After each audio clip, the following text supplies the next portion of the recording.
Não há uma maneira fácil de dizer isso, mas tanto um processo criminal quanto um processo civil estão agora no centro de alegações de que um funcionário do Arby's cuspiu deliberadamente na comida de uma cliente e a infectou com herpes. Analisamos a investigação criminal e o grande processo judicial. Bem-vindo ao Sidebar, apresentado por Law and Crime. Posso anotar seu pedido? Eu sou Jesse Weber. Todo mundo adora uma história de sucesso de alguém que venceu por conta própria, mas John Morgan diz que não é assim que a vida real funciona. O grande John Morgan, pessoal, em seu novo livro, A Vida é Sorte. O fundador da Morgan & Morgan fala abertamente sobre o papel que a sorte desempenha no sucesso e como reconhecer as oportunidades quando elas aparecem. E aquela semente apenas teve sorte. De entregar jornais na infância a fundar o maior escritório de advocacia de lesões dos Estados Unidos, Morgan compartilha momentos decisivos. É um livro de instruções sobre como encarar a vida, a sorte e, no fim das contas, o sucesso. Este não é mais um livro de memórias de bilionário com conselhos clichês. É honesto, direto e traz lições sobre transformar boa e má sorte em algo maior. Espero que as pessoas leiam e valorizem. Compre A Vida é Sorte agora na Amazon em fortepeople.com/vida-é-fortepeople.com Vida é Sorte. Olha, eu não sei como dizer isso. Este é um caso muito perturbador. Este é bem nojento. Se as acusações sobre tudo isso forem verdadeiras, quero dizer, meu coração realmente vai para a família aqui porque esse não é um caso que você ouve todo dia. E eu realmente espero que, você esteja sentado para ouvir isso. Então, fica o aviso, esse é um caso difícil. Mas eu digo tudo isso porque há tanto acusações criminais quanto um processo judicial envolvendo um ex-gerente do Arby's no condado de McCurtain, Oklahoma, acusado não só de cuspir na comida de uma mulher, mas também de transmitir herpes para ela. Infelizmente, precisamos falar sobre isso. Vou explicar tudo, começando pelo caso criminal e depois pelo civil. Então, quero ler para você diretamente da declaração de causa provável que fundamenta o mandado de prisão de Amanda M. Hendricks. Citação. Em 1º de abril de 2026, por volta das 16h30, eu, Zane Mann, um policial uniformizado comissionado da cidade de Broken Bow, registrei um boletim de ocorrência referente a uma funcionária do Arby's cuspindo na comida de um cliente. Entrei em contato com Jenica Church, que afirmou que no dia 28 de março de 2026, Jenica foi ao drive-thru do Arby's e fez um pedido. Jenica pediu a promoção 4 sanduíches por 10. Entrei em contato com o Arby's para obter imagens das câmeras, mas informaram que só com mandado de busca poderia receber as cópias. No dia 10 de abril, consegui protocolar e cumprir um mandado de busca no dia 16 de abril. Recebi uma cópia das imagens das 22h00 às 23h00 da noite de 28 de março. Isso foi no dia 16 de abril. Aos 52 minutos e 57 segundos, Amanda está retirando carne do fatiador. Amanda está com a carne nas mãos, levanta até a altura do pescoço e inclina a cabeça para baixo, e dá para ver a saliva saindo da boca dela e caindo no sanduíche. Amanda continua preparando os outros 3 sanduíches e enviando o pedido. Em 17 de abril, contatei Amanda para marcar uma entrevista no dia 18 e ela aceitou se encontrar no departamento de polícia de Broken Bow. Em 18 de abril, Amanda avisou ao departamento de polícia que não iria à entrevista por falta de transporte. Enquanto conversava com Amanda, ela disse que eu tinha as imagens e que ela não iria perder o meu tempo. Sim, ela fez isso. E agora, Church afirma que devido a esse suposto incidente de cuspe, ela contraiu herpes. Hendricks agora foi acusado de envenenamento doloso com intenção de ferir, o que pode resultar em até 5 anos de prisão. Isso difere das suspeitas iniciais, porém, neste caso, do meu ponto de vista jurídico, as evidências parecem bem fortes. A menos que o advogado de defesa invalide as imagens de vigilância, alegando que o mandado de busca era defeituoso, baseado em informações falsas, com declarações incorretas ou sem indícios suficientes de que houve um crime, elas serão aceitas. Se isso não acontecer, se nada disso funcionar e as imagens de vigilância forem aceitas e forem basicamente como estão sendo descritas, é devastador. Agora, eu mesmo não vi as imagens. Você realmente vê um caso de cuspida? Digo, talvez pela descrição. Mas se há essa suposta confissão, se entendi certo, isso também complica. Não sei se um advogado vai alegar que ela cuspiu na comida, mas sem intenção de ferir, com base no estatuto e no crime. sem intenção de transmitir herpes. Supondo que a cuspida realmente tenha causado a transmissão para a igreja, isso é uma ligação interessante. Quero explorar isso um pouco mais na parte do caso civil, mas realmente se torna um ponto interessante, certo? Conhecimento. Quero dizer, ela tinha herpes e ela cuspiu deliberadamente na comida sabendo que tinha herpes. Esse vai ser um componente chave porque você precisa dessa ligação. Pelo que sabemos, Hendricks foi presa no domingo e fichada na cadeia local. Por que Amanda Hendricks, de 38 anos, faria isso? Bem, segundo relatos, Church diz que ela e Hendricks têm um certo histórico. Não ficou totalmente claro o que era. Church afirmou que não era grave, embora ainda não tenha sido totalmente explicado. Segundo a 2 News Oklahoma, Church contou que ao fazer o pedido perto do horário de fechamento, achou que os funcionários estavam bravos com ela porque o restaurante estava quase fechando. Segundo a 2 News Oklahoma, Church diz que Hendricks se gabava de cuspir na comida dela e que Broken Bow é tão pequena que até sua filha ouviu falar disso. Jenica Church teria dito: "Eu amo o Arby's, mas não mais, e esse é o problema também." Ela aparentemente compartilhou os sanduíches naquela noite com seu sogro e sua sogra. A sogra teria dito: "Meu filho queria um beijo no café da manhã, mas não pôde receber. Pode apostar que estou brava. Vejo o impacto disso nos meus netos, filho e marido. Não quero beijar meu marido, pois ele comeu a comida. Só porque não teve um surto não significa que não tenha. Agora há um processo civil." Este é um processo movido por Jenica Church e sua família, incluindo seu marido e seus filhos. E é contra o Arby's de Broken Bow, Arby Ark Restaurants Ltda e Flynn Restaurant Group LP, que são definidos como as entidades que possuem, controlam ou operam aquele restaurante Arby's local. E também é contra Hendricks, certo? Na verdade, o grande dinheiro está nas entidades, que são o foco do processo. Vou ler a exposição dos fatos da petição e depois falaremos sobre as alegações e causas do processo. Então, a petição afirma que em 28 de março de 2026, Jenica foi ao drive-thru deste Arby's local em Broken Bow depois de ter terminado um longo turno de trabalho.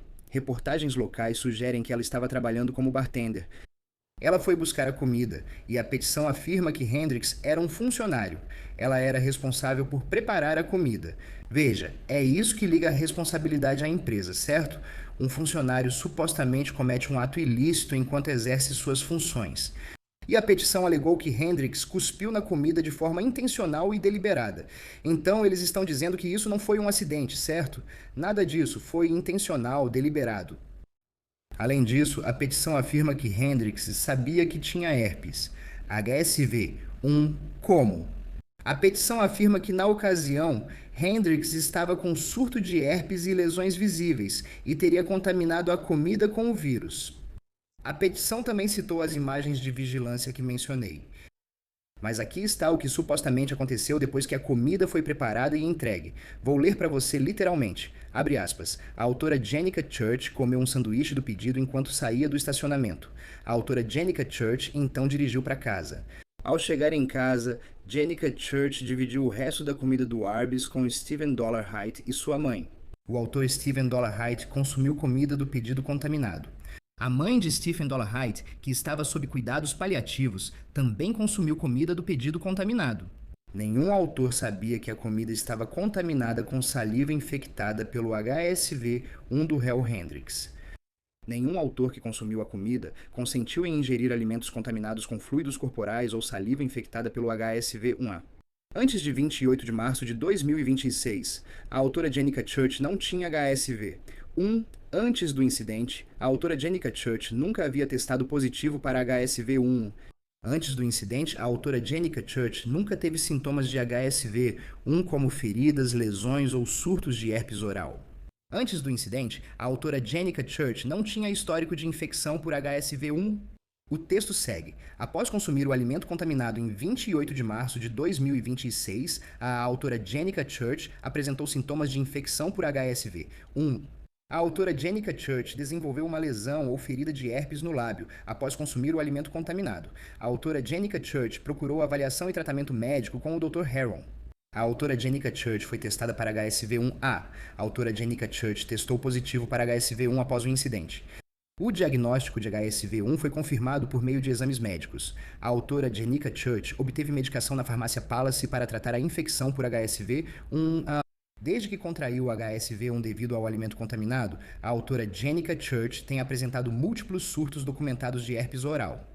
Esses surtos envolveram lesões dolorosas, feridas bucais e outros sintomas do HSV-1 desencadeados pelo estresse e ocorrendo diversas vezes.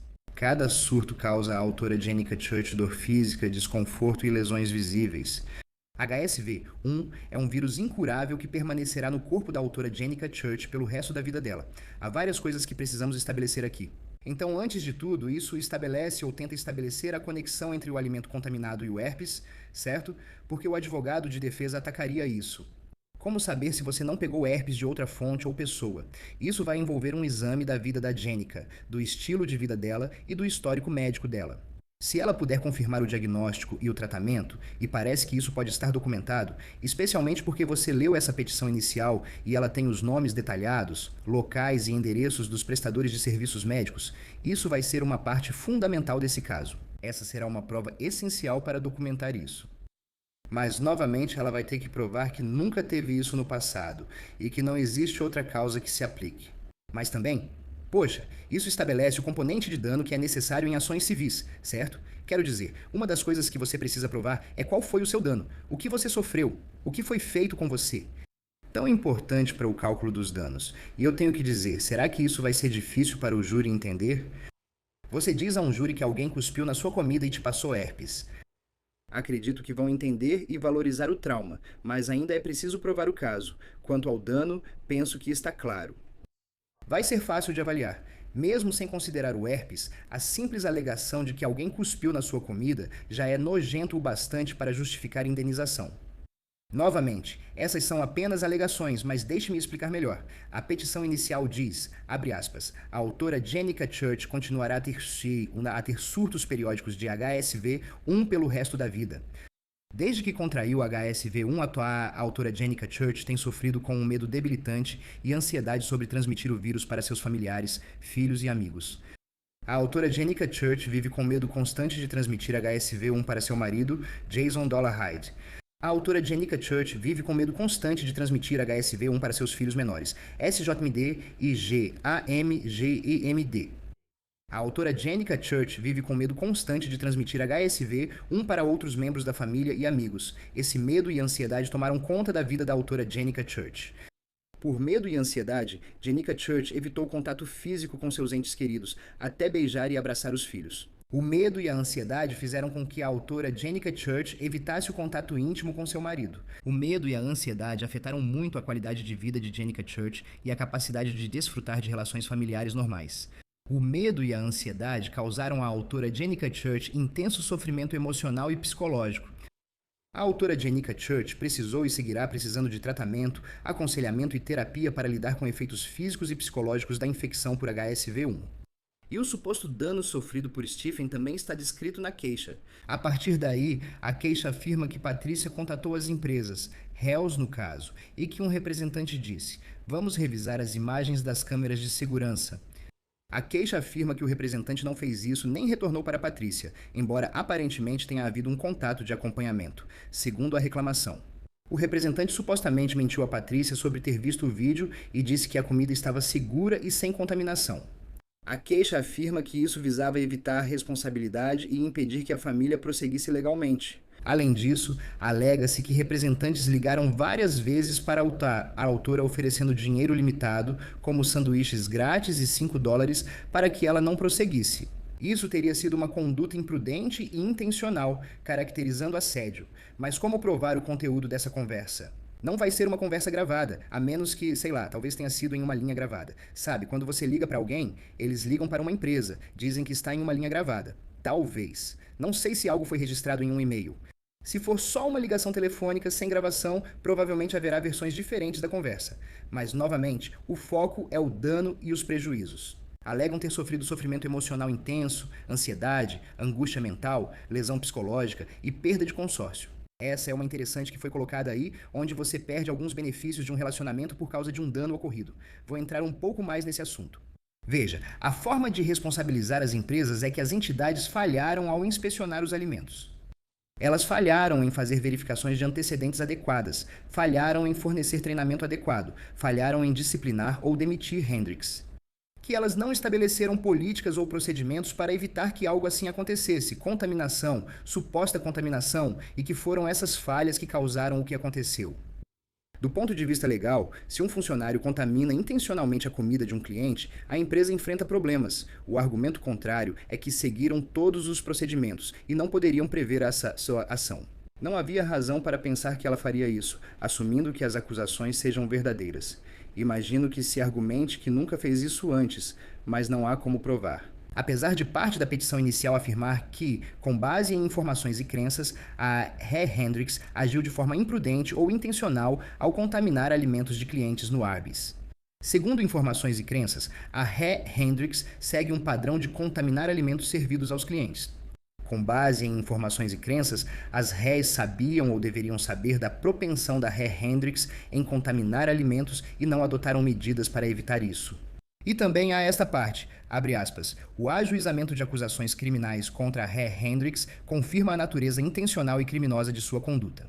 Veja, o resultado de um processo criminal nem sempre impacta diretamente o processo civil. Às vezes você pode ter uma absolvição e ainda assim uma constatação de responsabilidade em um processo civil, talvez até o contrário. Eu digo isso porque o padrão de prova é diferente, certo? O processo civil usa um padrão de prova mais baixo, não é além de qualquer dúvida razoável.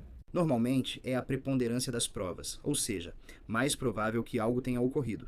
Uma condenação ou absolvição pode influenciar a estratégia do advogado de defesa em processo civil, mas há outro ponto. Então, por que estão processando? Vamos às acusações e causas da ação. Primeira, agressão. Então, este é o caso de Jenica Church e Stephen Dollarhide contra Amanda Hendrix.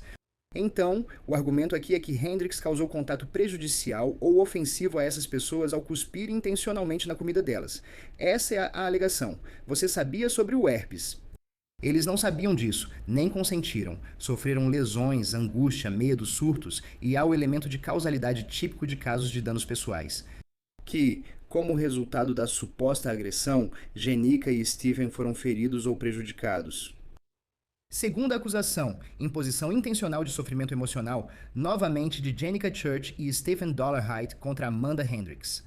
O argumento aqui é que o que Hendrix supostamente fez foi extremo e ultrajante, que ultrapassa todos os limites da decência, o que, aliás, você pode parar por aí.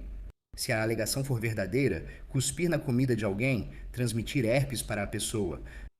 Acho que seria classificado assim. Lembre-se, numa petição não é preciso provar tudo, apenas afirmar que suas alegações sustentam as acusações. Eu argumentaria que a alegação de alguém cuspir na sua comida tendo herpes e você contrair herpes pode ser qualificada como conduta extrema e ultrajante e como inflição intencional de sofrimento emocional. O sofrimento emocional extremo envolve medo, ansiedade de compartilhar, angústia, choque, humilhação e sofrimento psicológico. Repito, quando vejo essa acusação em um processo, às vezes fico cético. Pode ser difícil provar que, mesmo aceitando tudo como verdade, o que o autor alega e o que dizem ter ocorrido com eles foi realmente intencional. Isso é mesmo sofrimento emocional? Volto a esse ponto. Se for verdade, saber que alguém cuspiu na sua comida e te passou herpes sem você esperar mudou totalmente sua vida. De novo, eu sei que é uma alegação, mas eu consigo ver uma reivindicação dessas fazendo sentido e certamente sendo permitida de seguir adiante. Terceiro ponto, negligência. Então, essa é Jenica Church e Stephen Dollarhide novamente contra Amanda Hendrix. Negligência, 4 elementos. Dever, violação, causalidade e dano. O argumento é que Hendrix, como funcionária, tinha o dever de cuidado ao preparar a comida e supostamente violou esse dever, não o cumprindo. O que ela teria feito os prejudicou? Já debatemos qual é esse dano ou o que se argumenta ser.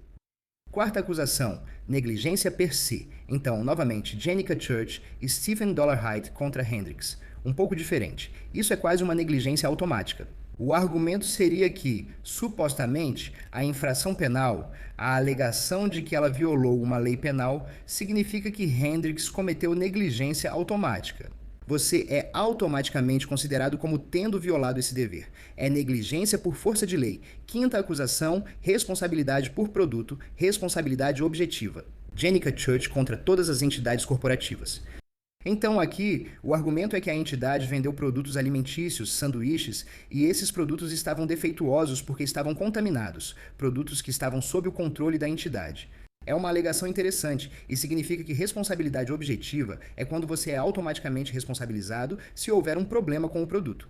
Sempre pensamos nisso quando há um produto defeituoso em uma linha de montagem que sai de uma fábrica. E sim, esses são casos em que algo é contaminado, seja de propósito ou por negligência, seja lá o que for. Quero dizer, a empresa pode ser responsabilizada. Mas aqui você está lidando basicamente com a mesma coisa, certo? Você lida com uma possível contaminação em uma linha de montagem durante a preparação dos alimentos, alegadamente feita de forma intencional. Sexta acusação, provocação negligente de sofrimento emocional. Este é Stephen Dollarhide contra todos os réus. Como discutido antes, o argumento é que os réus tinham o dever de fornecer alimentos seguros a Stephen Dollarhide, mas violaram esse dever, causando sofrimento emocional. Sétima acusação, provocação negligente de sofrimento emocional. Patrícia Dollarhide contra todos os réus, situação igual. Oitava acusação, respondeate superior, responsabilidade indireta. Isso envolve todos os autores contra todos os réus corporativos. Quero abordar essa questão, já mencionei antes. É parte importante de grandes processos judiciais. A ação do funcionário pode ser imputada ao empregador. Eles argumentam que a Arby's empregava Hendricks, que ela teria cometido agressão, causado sofrimento emocional intencionalmente e negligência no exercício de suas funções. Isso é fundamental. Não é como se alguém agredisse outra pessoa fora da empresa e fora do expediente. A empresa não pode ser responsabilizada, pois não era parte do trabalho nem ocorreu em suas dependências. Não foi o caso aqui. Essas alegações são bem diferentes, de que ela supostamente contaminou a comida enquanto trabalhava nesse local, nesse estabelecimento, durante o expediente. Então, as entidades poderiam ser responsabilizadas pelas supostas ações de sua funcionária, sua agente, Hendricks. Nona acusação. Contratação, retenção, supervisão e treinamento negligentes. Todos os autores contra réus corporativos. Já mencionei isso antes. As entidades devem contratar, reter, supervisionar e treinar adequadamente sua equipe para evitar a contaminação dos alimentos. O argumento é que não fizeram triagem adequada da Hendricks, nem ofereceram treinamento de segurança, aplicaram políticas de prevenção, supervisionaram ou monitoraram ela. Décima acusação, negligência. Todos os autores contra todos os réus corporativos. Nós já falamos um pouco sobre essa antes. 11ª acusação, perda de consórcio. Certo, Jason Dollarhide contra todos os réus. Então, o argumento é que Jason e Jenica são casados. No entanto, porque Jenica supostamente contraiu herpes, ela sofreu emocional e psicologicamente, e isso afetou negativamente o relacionamento deles. Ele perdeu convivência, companhia, afeto, conforto, assistência da esposa, intimidade física, ele perdeu os benefícios do casamento. Contagem 12. Perda de consórcio novamente. Este é um dos filhos, SJMD, contra todos os réus. Então, este é o filho de Jason e Jenica. Novamente, alega a perda da companhia, convivência, conforto, afeto da mãe, que Jenica evitou o controle físico. Evita contato com o filho devido ao herpes para não transmitir. Próxima acusação, número 13. Perda de consórcio para o outro filho. Acusação 14, perda de companhia conjugal. Esta é Patrícia Dollarhide contra todos os réus porque Patrícia é casada com Estevão. Outros membros da família pensam o mesmo. Por fim, há a acusação de danos punitivos contra todos os réus para todos os autores.